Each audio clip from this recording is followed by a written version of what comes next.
नमस्कार दोस्तों, आप कहानी सुन रहे हैं पत्नी का भूत। एक आदमी की पत्नी अचानक से बहुत बीमार पड़ गई। मरने से पहले उसने अपने पति से कहा, मैं तुम्हें बहुत प्यार करती हूँ, तुम्हें छोड़कर नहीं जाना चाहती। मैं नहीं चाहती कि मेरे जाने के बाद तुम मुझे भुला दो और किसी दूसरी औरत से शादी करो। वादा करो कि मेरे मरने के बाद तुम किसी और से प्रेम नहीं करोगे, वरना मेरी आत्मा तुम्हें चैन से जीने नहीं देगी। पत्नी का भूत। और इतना कहकर वो चल बसी।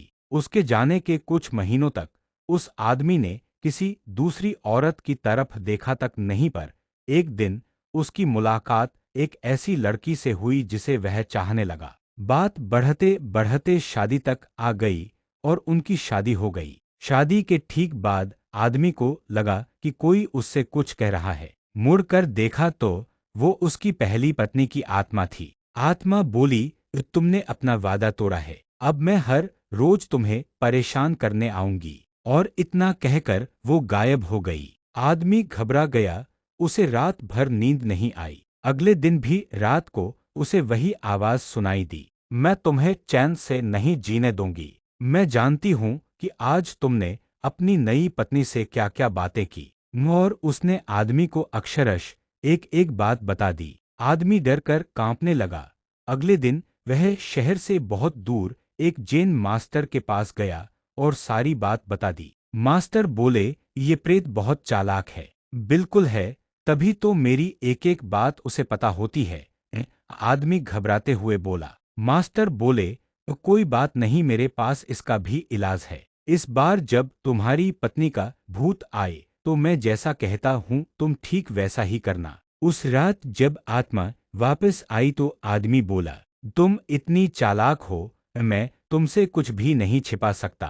और जैसा कि तुम चाहती हो मैं अपनी पत्नी को छोड़ने के लिए भी तैयार हूं, पर उसके लिए तुम्हें एक प्रश्न का उत्तर देना होगा। और अगर तुम उत्तर न दे पाई तो तुम्हें हमेशा हमेशा के लिए मेरा पीछा छोड़ना होगा। पत्नी का भूत बोला, मंजूर है, पूछो अपना प्रश्न।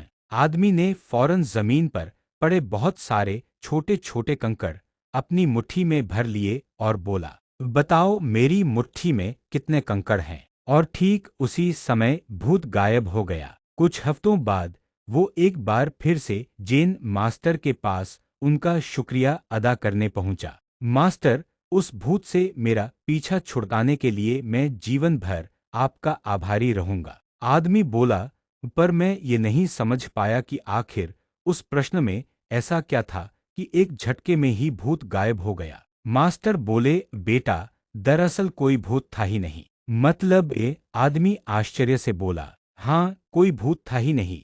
दरअसल दूसरी शादी करने की वजह से तुम्हें एक अपराध बोध महसूस हो रहा था और उसी वजह से तुम्हारा दिमाग एक भ्रम की स्थिति पैदा कर तुम्हें भूत का अनुभव करा रहा था।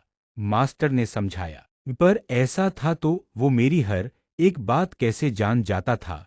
आदमी ने पूछा। मास्टर मुस्कुराए, एक क्योंकि वो तुम्हारा बनाया हुआ ही भूत था, इसलिए जो कुछ तुम जानते थे वही वो भी जानता था। और यही कारण था कि मैंने तुम्हें वो कंकड़ वाला प्रश्न पूछने को कहा, क्योंकि मैं जानता था कि इसका उत्तर तुम्हें भी नहीं पता होगा और इसलिए भूत भी इसका उत्तर नहीं दे पाएगा और तुम्हें तुम्हारे दिमाग की ही उपज से छुटकारा मिल जाएगा। आदमी अब पूरी बात समझ चुका था। उसने एक बार फिर मास्टर को धन्यवाद किया और अपने घर लौट गया। कई बार हमारे मन में भी किसी पुरानी बात को लेकर एक गिल्ट फीलिंग रह जाती है। कहानी में भूत का आना उसी तरह की फीलिंग का एक एक्सट्रीम फॉर्म है, पर अधिकतर मामलों में हम किसी पुरानी घटना को याद कर अफसोस करते हैं और कभी कभार खुद पर क्रोधित भी हो जाते हैं। ऐसा बार बार करना गलत है। अपने भूत की वजह से अपने भविष्य और वर्तमान को बिगाड़ने में कोई समझदारी नहीं है। इसलिए अगर आप भी किसी पुरानी घटना की वजह से अपराध बोध महसूस करते हैं तो ऐसा ना करें। गलतियां करना मनुष्य का स्वभाव है, सभी करते हैं, आपसे भी हुई तो कोई बात नहीं। उस घटना को पीछे छोड़ें और अपने जीवन को सार्थक बनाने की दिशा में काम करें।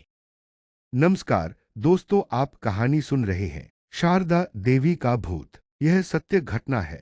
शारदा देवी के बारे में। शारदा देवी का जन्म गुजरात के भनगौर गांव में हुआ था और उनका विवाह पोरबंदर शहर के व्यापारी जीवनलाल के साथ हुआ था। जीवनलाल एक संयुक्त परिवार में रहते थे। कुल 5 भाई और 4 बहन तथा माता पिता का भरा पूरा परिवार था। शारदा देवी ने एक पत्नी और बहू होने के सारे फर्ज निभाए। तन मन से अपने ससुराल वासियों की सेवा की, पर शारदा देवी को बदले में सुख नसीब ना हुआ। शारदा देवी की सास और ननद शारदा देवी से जानवरों जैसा बर्ताव करते थे।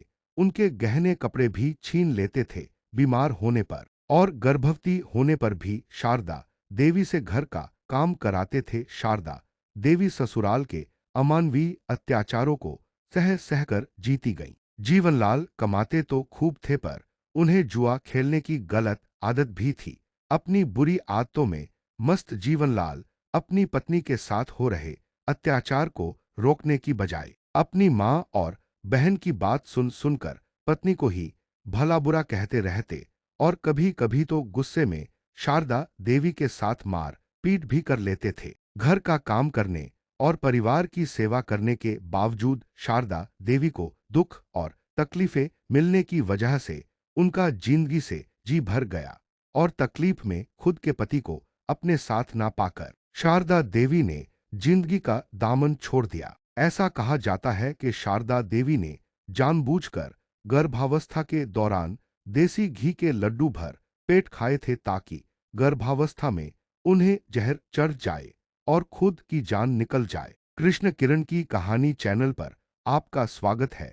कहानी बहुत ही रोचक है। कहानी सुनने से पहले आप चैनल को सब्सक्राइब कर ले। कहानी पसंद आने पर वीडियो को लाइक एवं शेयर जरूर करें। आपका यह सहयोग अमूल्य है। कहानी आगे। पत्नी की मृत्यु से जीवनलाल और उनके दोनों बच्चे दुखी हुए और शारदा देवी की सास और ननद को कई बार शारदा देवी की आत्मा ने अपने होने का एहसास दिलाया था। एक बार की बात है, जब शारदा देवी की ननद ने उनका सोने का हार पहना था, तब शारदा देवी की आत्मा ने उन्हें धक्का देकर गिरा दिया था और उनकी छाती पर शारदा देवी की आत्मा बैठ गई थी।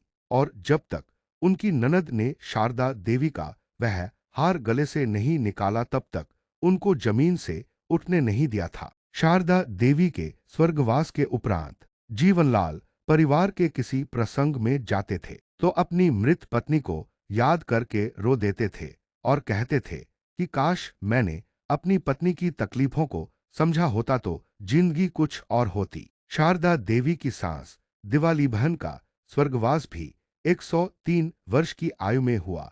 अपने कर्मों के कारण अपने अंतिम दिनों में दिवाली बहन 5 पुत्रों की माता होते हुए भी सब पर बोख बनकर जी शारदा देवी की ननद आज भी अपनी आखिरी सांसें गिन रही हैं। उनकी आयु 80 साल है और वह पोरबंदर के खारवावार विस्तार में पुराने खंडहर जैसे मकान में लावारिस की तरह पड़ी हुई है। कहानी सुनना एक अच्छी आदत है और आपकी रुचि में बहुत ही गहराई है। अगर अभी तक आपने चैनल को सब्सक्राइब नहीं किया है तो चैनल को सब्सक्राइब करें और कमेंट बॉक्स में कहानी कैसी लगी जरूर लिखें। तो आगे बढ़ते हैं। शारदा देवी के गहने और कपड़े आज भी उनकी वृद्ध ननद के कब्जे में है, पर वह उठकर उसे ना तो देख सकती है ना ही उन्हें छू सकती है। ऐसा लगता है कि शारदा देवी की आत्मा ना तो अपनी ननद को मरने दे रही है, ना तो उसे माफ कर रही है। महत्वपूर्ण सूचना, इस लेख में लिखे गए पारलौकिक शक्तियों के प्रभाव और उनके अस्तित्व पर जो भी टिप्पणियां की गई है, वह सिर्फ लेखक के विचार, अनुभव, एकत्रित की हुई इंफॉर्मेशन और अन्य व्यक्तियों के अपने साथ हुए अनुभव का वृतांत है। वेबसाइट पाठकों को किसी भी अंधश्रद्धा या तांत्रिक ओझा, होम हवन या किसी भी प्रकार के भूत भगाओ इलाज कराने की सलाह सूचन नहीं देता है। पारलौकिक अनुभव वास्तविकता में एक कभी ना सुलझने वाली पहेली की तरह होते हैं, इसलिए पाठक कृपया अपने विवेक से काम लें। कहानी समाप्त हुई। आपको कहानी कैसी लगी कमेंट बॉक्स में लिखकर जरूर बताएं। धन्यवाद। नमस्कार दोस्तों, आप कहानी सुन रहे हैं लड़की की भटकती आत्मा। यह घटना पोरबंदर की है। यह सत्य घटना सोनल नाम की एक लड़की की है। सोनल एक मध्यम वर्गीय परिवार में जन्मी और पली बढ़ी। अपने स्कूल के दिनों में सोनल काफी होशियार छात्रा रही। घर में माता पिता की हर बात मानना और घर परिवार के काम काज में हाथ बटाना सोनल का स्वभाव था। जब सोनल 12वीं कक्षा में थी, तब एक दिन अपनी सहेली के साथ पोरबंदर के समंदर किनारे घूमने गई। समंदर किनारे दोनों सहेलियां पानी में पैर भिगोने और बातें करने में मस्त थीं। तभी अचानक समंदर की ओर से तेज हवा का झोंका सोनल की ओर आया और पलक झपकते ही वह हवा का झोंका जैसे उसके शरीर से आर पार होकर गुजर गया।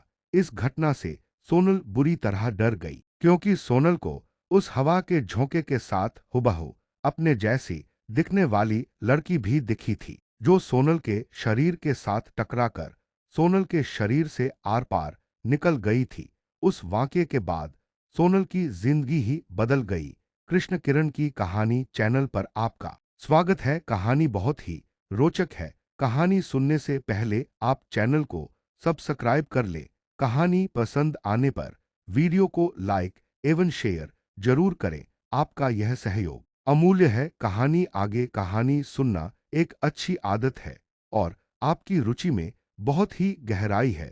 अगर अभी तक आपने चैनल को सब्सक्राइब नहीं किया है तो चैनल को सब्सक्राइब करें और कमेंट बॉक्स में कहानी कैसी लगी जरूर लिखें। तो आगे बढ़ते हैं। खाते पीते सोते जागते दिन रात सुबह शाम सोनल को वह लड़की नजर आने लगी। अपने जैसी दिखने वाली लड़की को देखकर सोनल खूब घबरा जाती, रोने लगती और कई बार डर के मारे बीमार भी पड़ जाती। परिवार ने सोनल की तकलीफ दूर करने के लिए लाख जतन किए। पूजा पाठ, हवन, दान धर्म और अन्य कई सारे इलाज किए, पर कोई मरहम सोनल के काम ना आसका। हद तो तब हो गई जब सोनल अपने कॉलेज की पढ़ाई कर रही थी। शहर के कॉलेज के प्रोफेसर ऐसे कमेंट पास करने लगे थे कि यह तो उसकी हूबहू कॉपी है, और सोनल को देखकर ऐसे अचंभित होने लगते कि जैसे पुराना पाप सामने आने पर कोई पापी